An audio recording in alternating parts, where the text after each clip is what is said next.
किसान telecast programme रे जोगदेले पुरी सांसद और सत्यवादी विधायक। ता 19/2024 कृषि विज्ञान केन्द्र सत्यवादी ठारे पीएम किसान प्रोग्राम रो ऑनलाइन टेलीकास्ट आयोजन करा। बनारस ठारे प्रधानमंत्री नरेंद्र मोदी पीएम किसान योजना माध्यम रे भारतर 9.26 कोटी लोकों को 20,000 कोटी टंका डीबीटी माध्यम रे प्रदान करिसेंती। सत्यवादी अंचलर 200 रु अधिक चाषी यह कार्य में अंशग्रहण कर सीधासलख पीएम किसान योजनार लाभ उठाई देछंती। एही पीएम किसान योजना भारत सरकार द्वारा 2019 मसीह आरंभ कर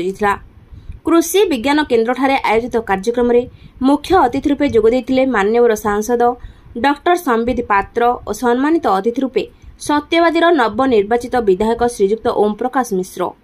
यह कार्यक्रम को सभापतित्व करथिले कृषि विज्ञान केन्द्र वरिष्ठ वैज्ञानिक डॉक्टर सूर्यनारायण मिश्र। यह कार्यक्रम में स्थानीय सरपंच समिति सभ्य जिला परिषद चाषी और मंडल कृषि अधिकारी स्वेदेष्णा परिडा सहकारी प्राणी चिकित्सा अधिकारी डॉक्टर मौसुमी महापात्र सभा परिचालना करथिले राजेश कुमार महापात्र। प्रधानमंत्री नरेंद्र मोदी चाषी मानक पई डीबीटी माध्यम रे टंका पठाउथिबारु कृषक भाई माने निज अधिकार पाई पारुछंती एवं बाटमारण होई पारु नाही बोली मत रखिथिले सांसद डॉक्टर संबित पात्र। सत्यवादी रे चाषी मानक पई यथाशीघ्र जलसेचन व्यवस्था विभिन्न कृषि उपकरण व्यवस्था एवं अन्यान्य व्यवस्था करा जिवो नै मत व्यक्त करथिले विधायक ओम प्रकाश मिश्र। देखंतु आज प्रधानमंत्री किसान सम्मान निधि 2,000 टंका क्वार्टरली जो कृषक मानू वर्ष रे 6,000 टंका दिया हुए ताहार 17तम किस्ती प्रधानमंत्री आज बनारस रु लॉन्च करिसेंती सेटू उद्घाटित करिसेंती। हाराहारी 20,000 कोटी टंका 9 कोटी 26 लक्ष कृषक मानू भारत वर्ष रे मिली। ओडिशा रे हाराहारी 32 लक्ष कृषक माने लाभान्वित होइचंती। पुरी लोकसभा अंचल रे हाराहारी 77,000 रु अधिक कृषक माने उपकृत होइचंती ए योजना द्वारा। प्रधानमंत्री स्पष्ट भाव में कहिचंती कि 2024 निर्वाचन पूर्व से जहाँ मनस्थिति करथिले से जहाँ ऐलान करथिले कि ज्ञान माने सर्वप्रथम गरीब युवक वाई फॉर यूथ युवक मानक पई, ए फॉर अन्नदाता कृषक मानक पई और एन फॉर नारी शक्ति माँ मानक पई तांकर सशक्तिकरण करिवे। तार आज प्रथम पदक्षेप से पवित्र धाम बनारस आरंभ करिছে। आम पई सौभाग्यर विषय कि आमे मध्य पुरुषोत्तम क्षेत्र पुरी भली पवित्र धाम रे आज प्रधानमंत्री से वचन शुणीचु, प्रधानमंत्री मार्गदर्शन पाइचु। मु आज पवित्र स्थान सत्यवादी रे अछि। सत्यवादी रे आज बहुत ही शुभ दिन। आमर बकुल बनरु काठ रथ पाई जाइछि आ एपटे कृषक माने भी लाभान्वित हेलेनी। ए सबु जगन्नाथंकर आशीर्वाद। आमे माने मध्य मन आज टाण करिचु कि आमे माने अहरह परिश्रम करी। मु भी नूतन सांसद हेछि। मो सांगरे मोर भाई ओम प्रकाश मिश्र एठी नवनिर्वाचित विधायक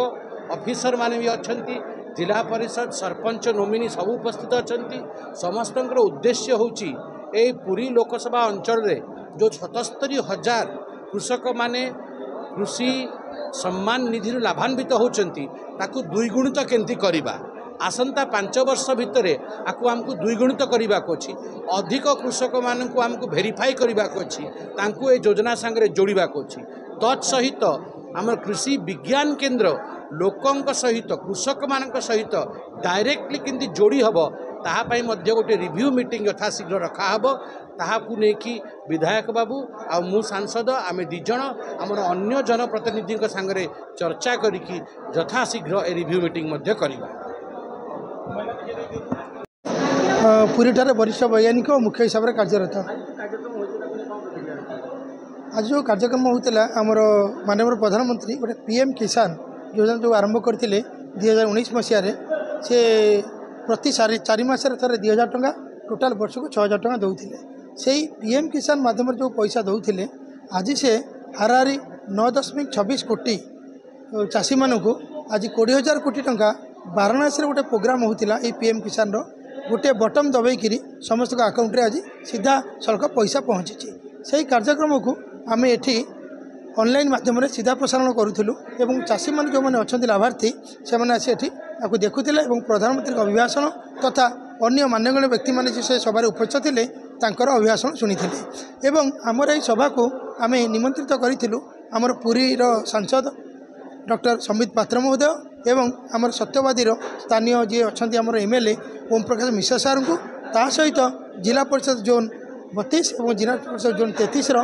रतिकांत मिश्र सार एवं विष्णुप्रिया बराड़ मैडम को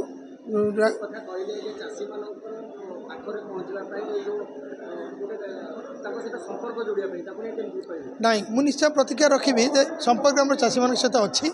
एवं आगुरी थिला एबे भी अच्छी आगू रहिबो सार मैंने जहाँ चाहते आम निश्चित भाव में सार आगे आम पावर पॉइंट प्रेजेंटेशन देवु ता सहित से दिन भी आम सफलतार कहानी आम यही कृषिवान केन्द्र पुरी जिलावासी कौन कर निश्चित भाव में उपस्थापना करूँ कौटी ना केमी हो पारे आम सीधा सड़क कितु गोटे ऑफिस 16 जन स्टाफ भितर मात्र साइंटिस्ट होती 7 जन आमर कौन ग्रासरूट लेवल स्टाफ ना जमीक कृषि विभाग में रोचे आपंकर सीडीओ रोचे बाओ रोचे डबल रोचे कृषक साथी रोचे आमर कहीं ना आम केवल 7 जन निजे गाँव को जब कम करूँ आमर मैंडेट्स हो पोष्यग्राम कम करूँ हुए तो कौटी केमी आम कौन चाषी को आड्रेस कर न था किंतु आम निश्चित भाव में कम करूँ आगू करूँ सार मैंने जहाँ चाहते निश्चित भाव में आशानुरूप कम करूँ और चाषी मैंने आगु उपकृत होते आगू उपकृत हे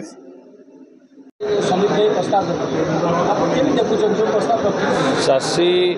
हूँ देशर मेरुदंड आज आमर यशस्वी प्रधानमंत्री विगत दिन में जहाँ जहाँ चाषी मानी चाषीर उन्नति जी जहाँ कार्य जहाँकि समग्र देश में एक कथा को बहुत मात्रा ग्रहण कर आज 17तम किस्ती चाषी मान अकाउंट को आज 20,000 कोटी टंका सारा देश में जाइए गोटे निज भितर ये गोटे उपलब्धि तेणुक आज गोटे महान दिन और आज दिन में आम आज ये सत्यवादी समस्त विभाग वरिष्ठ कर्मचारी सहित आज ये बसीचु कार्यक्रम को सामिल होगा सहित आम भी आलोचना भितर करूँ किभली भाव आगामी दिन में सत्यवादी समग्र चाषी कूल सहित समस्त विभाग कहीं डबल इंजिन सरकार होती राज्य में भारतीय जनता पार्टी सरकार होती केन्द्र में मोदी सरकार डबल इंजिन सरकार होती किभली भाव आम राज्य एवं केन्द्र सरकार समस्त योजना चाषी मानी उद्दिष्ट योजना किभली तल स्तर में साधारण चाषीटे पाइब एपाई अहरह उद्यम हम एवं संबित भाईंकर आपाई स्वतंत्र दृष्टि रही संबित भाई आगु एक कथा को उपदेश देते लेकिन आम कार्य करूँ अनेक मौलिक समस्या को लेकिन आप मंच में उपस्थापन करें सहित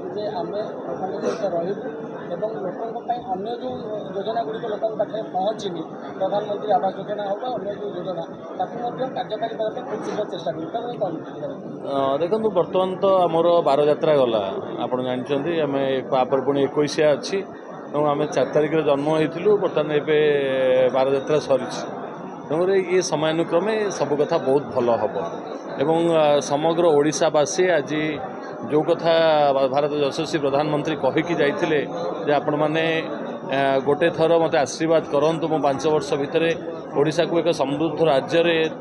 गढ़ी तोलिया सहायक हेबी से कथा निश्चित होगापी जाउछि ये कथा निज भितर एक खुशीर कथा जे ओडिशा रे साधारण गरीब खटिखिया मजूरिया सरकार को बड़ सरकार है कि एठी कौ नहांती आईएएस ऑफिसर नहांती एठी चलैया सरकार को एठी जो माने एठी विधायक होती सांसद होती जो मान को साधारण लोक निर्वाचित करचंदी ये सरकार से माने चलेबे एवं साधारण लोकों पाखक जाइकी चलेबे तांको मतामत नहीं करेंगे। डेलांगरू शुभलक्ष्मी सेनापति रिपोर्ट ज्योतिप्रभा न्यूज।